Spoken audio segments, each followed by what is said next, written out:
শ্যামলীর জাতীয় চক্ষু বিজ্ঞান ইনস্টিটিউটের সামনে সড়ক অবরোধ করেছেন জুলাই আন্দোলনে আহতরা। এ বিষয়ে বিস্তারিত জানাতে সরাসরি যুক্ত হচ্ছেন সহকর্মী হাসান মাহমুদ। হাসান, আহতদের সড়ক অবরোধের কারণ কি এবং এ বিষয়ে কি তথ্য রয়েছে আপনার কাছে, আমাদেরকে জানাবেন।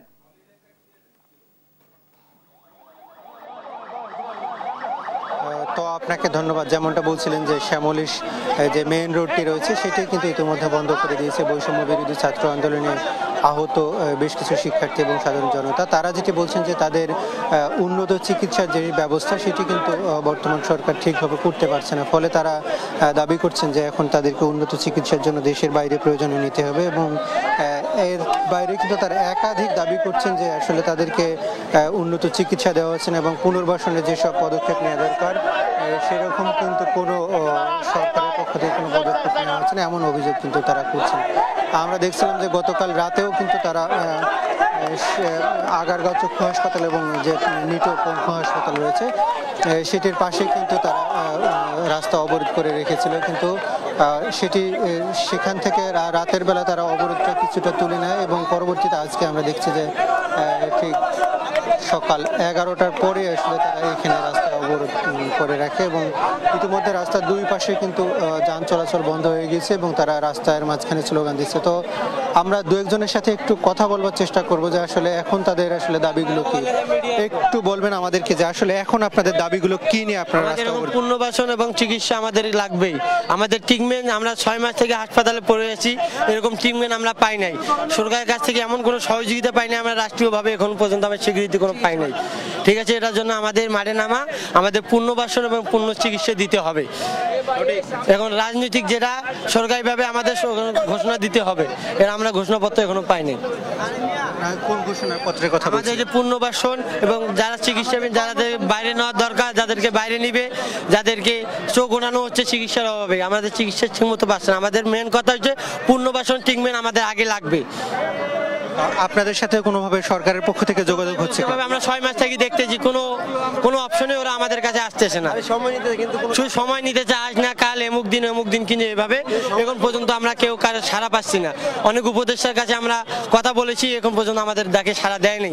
তাই জন্য আমরা মাঠে নামছি, এখন পুনর্বাসন না নেওয়া পর্যন্ত আমরা মাঠ ছাড়তেছি না।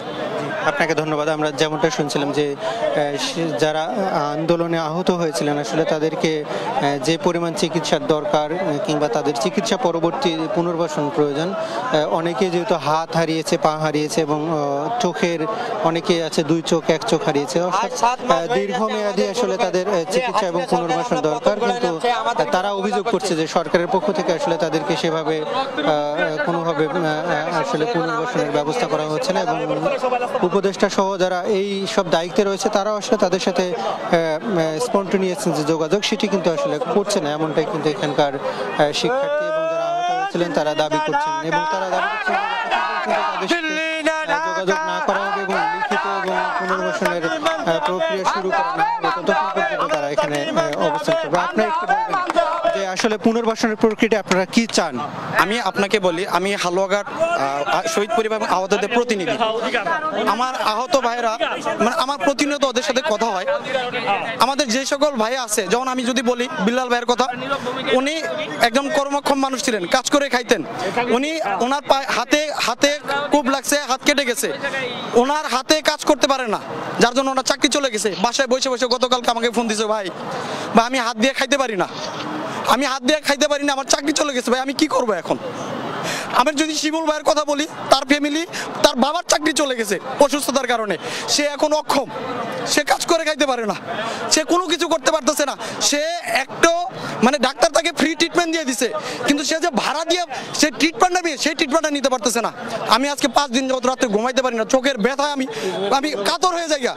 আজকে রাত্রে আমি ঘুমাইতে পারি নাই, আমার মনে হয় আমার চোখটা খুলে ফেলে দেয়, আমার এমন একটা পরিস্থিতি। আপনি যদি অন্যান্য ভাইদের দিকে দেখেন সেম, আমরা চক্ষু হসপিটালে সঠিক চিকিৎসা পাচ্ছি না। আমাদের ভাইয়েরা এখন পর্যন্ত হসপিটালে দাঁড়ে ঘুরতেছে। আমি যদি আরো বলি আমাদের শহীদ ভাইদের সাথে, আমার শহীদ ভাইদের সাথে ফ্যামিলি কথা হইতেছে, শহীদ পরিবারের সাথে, শহীদ পরিবারদের কাছে, আরে ভাই শহীদ পরিবার কেন মানুষের দাঁড়ে ঘুরবে? তারা মানুষের দাঁড়ে ঘুরতেছে। আমার সেলিম আলী শেখ ভাই, সেলিম আলী শেখ এখন পর্যন্ত জুলাই ফাউন্ডেশনে টাকা পায় নাই, তার সাথে যোগাযোগ হয় না, এই পর্যন্ত টাকা পায় নাই। আলোক হসপিটালে গেছে, মিরপুর 10-এর আলোক হসপিটালে, তাকে সত্যায়িত পর্যন্ত করে দেওয়া হয় নাই।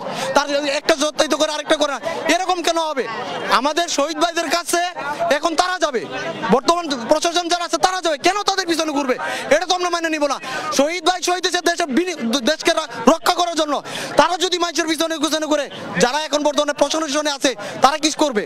তারা ধনচা? আমরা কি তাদের পিছনে ঘুরবো? আমরা তাদের পিছনে ঘুরবো না। আমরা এখানে আজকে প্রায় 6টা মাস যাবত তাদের দেখতেছি, আমাদের নিয়ে কোনো কাজ করতেছে না। এটা আমরা মানি না। আজকে এখান থেকে ফয়সালা না হওয়া পর্যন্ত আমরা এই রাজপথ ছাড়বো না। যেই পর্যন্ত আমাদের আহত ভাইদের যে পর্যন্ত ট্রিটমেন্ট না দেওয়া হবে সেই পর্যন্ত আমরা মানি না। আমাদের অধিকার আমাদের ফিরিয়ে দিতে হবে। আমরা আহত হয়েছে, আমরা দেখতেছি দেশের যারা মানুষ জীবন দিয়ে যেতেছে, যারা অক্লান্ত পরিশ্রম করতেছে, সাধারণ মানুষ, তাদের কোনো খবর নাই। এই বিএনপি জামাত এই আবুল তাবুল দলগুলো তার কাছে চলে যাইতেছে। ভাই আমরা তো ক্ষমতায় এটা চাই নাই।